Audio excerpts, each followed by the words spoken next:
Hey guys, Dantix here, bringing you some more Borderlands 4 tips that will improve your gameplay experience. Let's get right into it. What you might not realize is that the exact same weapons, or even very similar ones, have entirely different secondary stats that you won't notice until you inspect them. Reddit user pso2redditor found that two exact fungible Oscar mics that had the exact same underbarrel DPS, attachments, and even gun model had a plus 17% crit damage versus the plus 83% crit damage of the other when inspecting them directly. I went to test this, so looking at two Goldenrod legendaries, the DPS is slightly different overall because of the different elemental types, but once inspected, we can see that there is more. The Cryo version has a plus 33% crit damage modification and a 50 centimeter splash radius, whereas the Shock version only has the 50 centimeter splash radius and not the extra crit damage. So what this says is that the UI at a glance doesn't give us all the information of a gun's potential. This is especially important when looking at loot on the ground. Something that could look like a downgrade to you could paint an entirely different picture when inspecting it. Their hidden secondary stats could make it worthwhile. I mean, bonus crit damage is not a small boost to most builds, so at the very least, make sure you compare your duplicates. This would be a lot easier, of course, if inspecting didn't knock you out of your menu. Now, I was surprised how many people didn't know this, so I thought I would mention it here. It's fairly easy to open the energy shield and loot these trucks. You simply need to remove the power cells and voila, a chest. Yes, I know this is obvious to some people, but there are trucks early on that you can't open, so when you do find these versions, most people are programmed to think they can't be opened as well. But what you should be opening are packs from Magic the Gathering. You see, on September the 26th, Magic the Gathering's next set, Marvel Spider-Man, is swinging onto shelves. This is the perfect set to begin your Magic journey. It has cards like Gwen Stacy, Miles Morales, and of course, Peter Parker, the amazing Spider-Man, with brand new mechanics to mix up the formula. It also wouldn't be Spider-Man without these beautiful comic book inspired borderless panel cards and iconic covers. You might even get lucky and pull the fabled Soul Stone, or a pigeon. If you're a Marvel collector or a fan of competitive trading card games, there are bundles to get you started and even borderless scene cards. To find out more, check out the link below. I can't help it, let's crack some packs now. These are some of my favorite pulls from collector packs. I love the comic book art treatment of new and returning cards, and I can't wait to build a deck around them. So thanks to Marvel and Wizards for sponsoring this video and letting me experience this amazing Spider-Man set early. Moving on, you may have come across hidden markers bobbleheads during your exploration. They're usually in places you wouldn't normally look, and there are over 200 of them. I'm here to tell you that, yeah, don't bother looking for them all, as all you get from finding them is some experience. Collect them all and they don't grant an achievement. They don't grant gameplay upgrades, loot, or anything beyond your own personal gratification. There isn't even a note to say you completed the challenge and collected them all. So yes, there is no UI tracking for bobbleheads at all. You can even flick the same bobbleheads for experience since they reset over time. According to Gearbox's CEO Randy Pitchford, the bobbleheads serve as a message of thanks from the developers to the community for taking the time to explore the meticulously designed environments. Grammy Timmons says, "They aren't a challenge because I didn't want players to feel like they had to collect them. I'm not a fan of tasks as gameplay type things. Think of these more as XP lootables instead. Like, instead of an ammo chest, you find one of these for experience. Collecting 200 plus is tedious in my opinion." So there you have it. Don't bother doing the tedious task because it doesn't matter. You'll notice the higher Ultimate Vault Hunter rank you choose, the more damage you'll take. But how does this translate? Well, it turns out if you jump into your player stats, this isn't a flat 20% more. No, what happens is you get reduced damage reduction stats. Here I have a shield with 15% corrosive damage reduction. But in the stats, I only have 13% reduction. 15% shock resistance drops to 13% as well.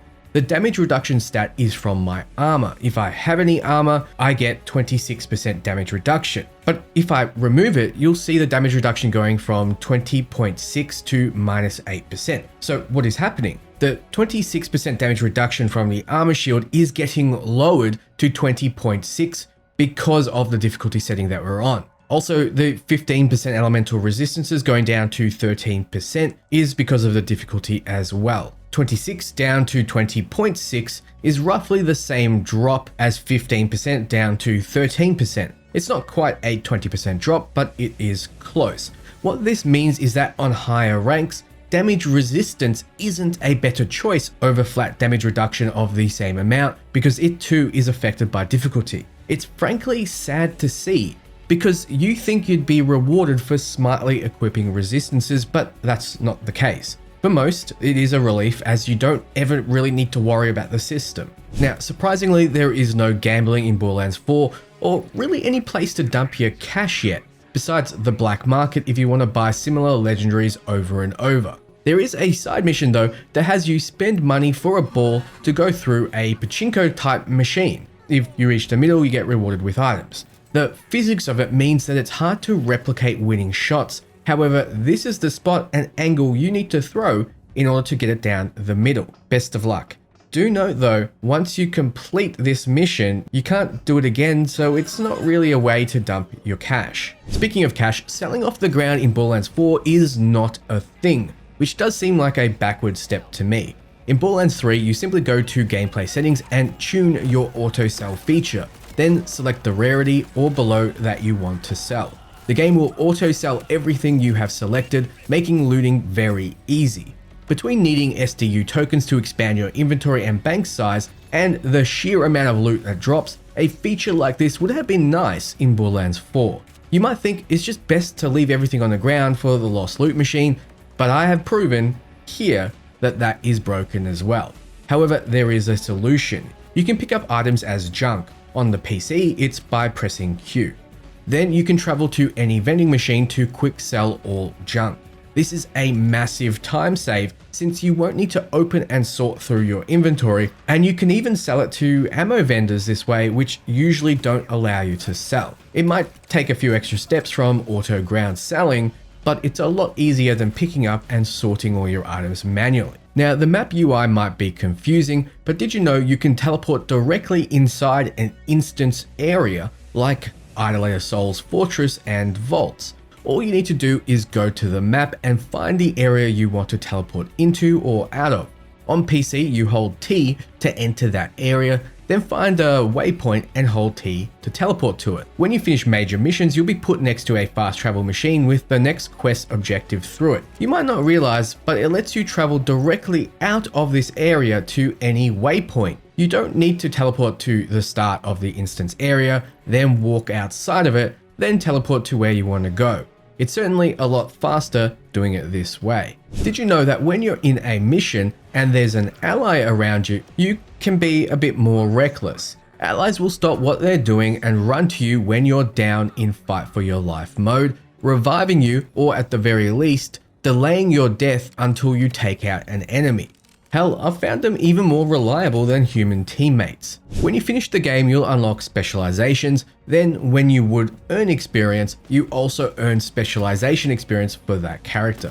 When you level up, you get specialization points to spend. What this means is that many people are grinding to max level before beating the game, not realizing they don't get retroactive specialization experience. If they had just finished the game before the grinding, they would have been developing their specialization ranks at the same time. So my advice is to finish the game at a reasonable pace, whatever feels comfortable to you, then only grind once you've unlocked specializations, as you will regret the grind if you're not also getting specialization experience at the same time.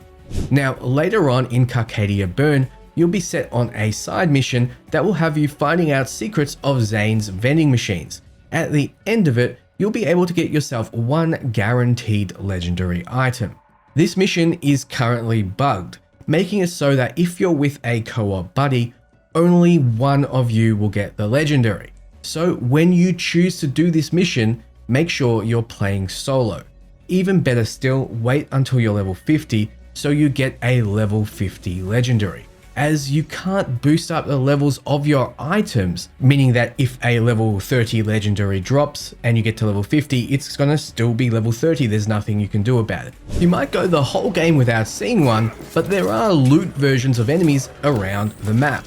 This is a loot ripper. Killing these enemies have a very high chance of dropping legendaries. They will not directly engage you, so this variety of enemy is easy to miss. They will require you to hunt them down before they run away, so keep an eye out. Also keep an eye out on the map. Very rarely there'll be a world event that spawns called Airship. You are tasked with going to the area, clearing out enemies, then jumping in the tractor beam to enter the ship. You then need to kill as many enemies as you can, as well as blow up as much as you can before jumping out and doing it again with another ship.